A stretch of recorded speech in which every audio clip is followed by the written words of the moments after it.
আসসালামু আলাইকুম। আজকে শারজায় রাত ৯টায় আফগানিস্তানের বিপক্ষে মাঠে নামতে যাচ্ছে বাংলাদেশ। তো বাংলাদেশ কিন্তু এই আফগানিস্তান সিরিজে এশিয়া কাপের টিমটাই রেখেছে। শুধুমাত্র এখানে লিটন দাসের ইনজুরির কারণে জায়গা পেয়েছেন সৌম্য সরকার। তা বাদে কিন্তু আনচেঞ্জড এখানে স্কোয়াডটাই খেলবেন আফগানিস্তানের বিরুদ্ধে।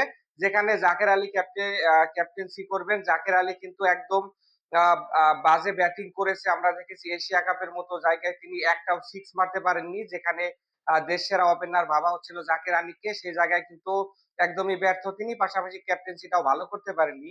কারণ আপনি যখন ব্যাটিং অথবা বোলিং আপনার যে রোলটায় থাকবে সেটা যদি ভালো করতে না পারেন সেটার ইফেক্ট কিন্তু এখানে ক্যাপ্টেন্সিতে পড়বে।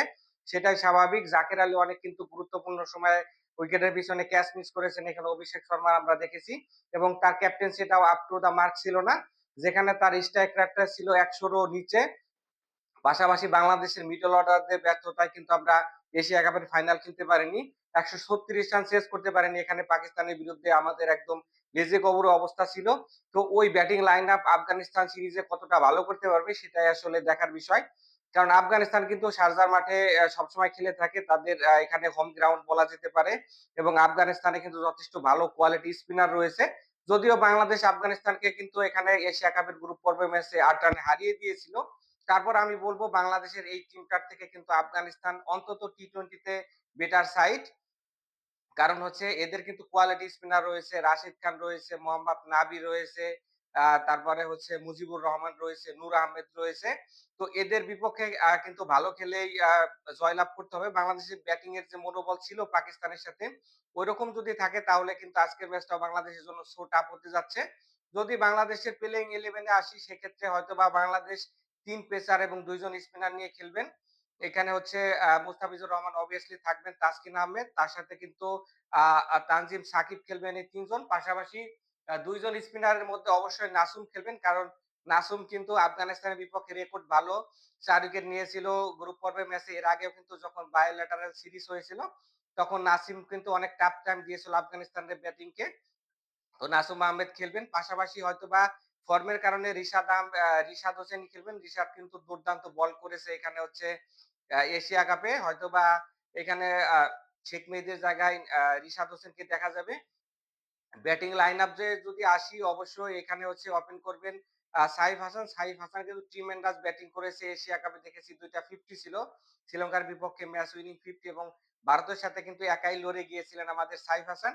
সাইফ হাসানের সাথে হয়তোবা পারভেজ হোসেন ইমন, তানজিদ তামিম এর একজন খেলবেন।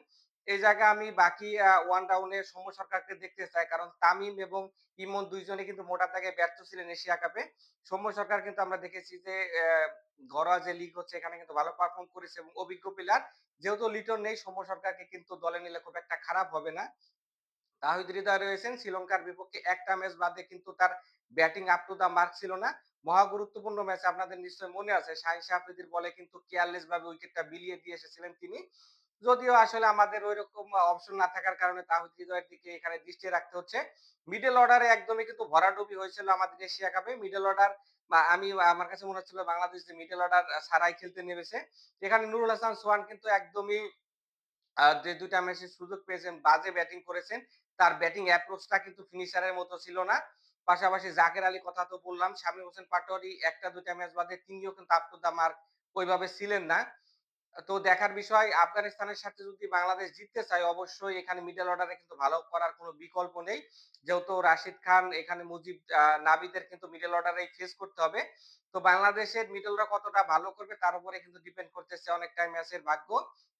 এখন দেখার বিষয় বাংলাদেশ এশিয়া কাপের যে দুঃখ স্মৃতি ভুলে আফগানিস্তান সিরিজটা কিভাবে শুরু করতে পারে। তবে আমার কাছে মনে হয় বাংলাদেশের টিমের যে মেন্টালিটি ছিল লাস্ট ম্যাচে পাকিস্তানের বিপক্ষে হারার পরে, আমরা যদি আফগানিস্তানের বিপক্ষে ১ম ম্যাচটা জিতে শুরু করি তাহলে কনফিডেন্স কিছুটা হলেও ব্যাক করবে। সকলেই ১ম ম্যাচ দেখার আমন্ত্রণ জানিয়ে আজকের ভিডিও এখানে শেষ করছি। আল্লাহ হাফেজ।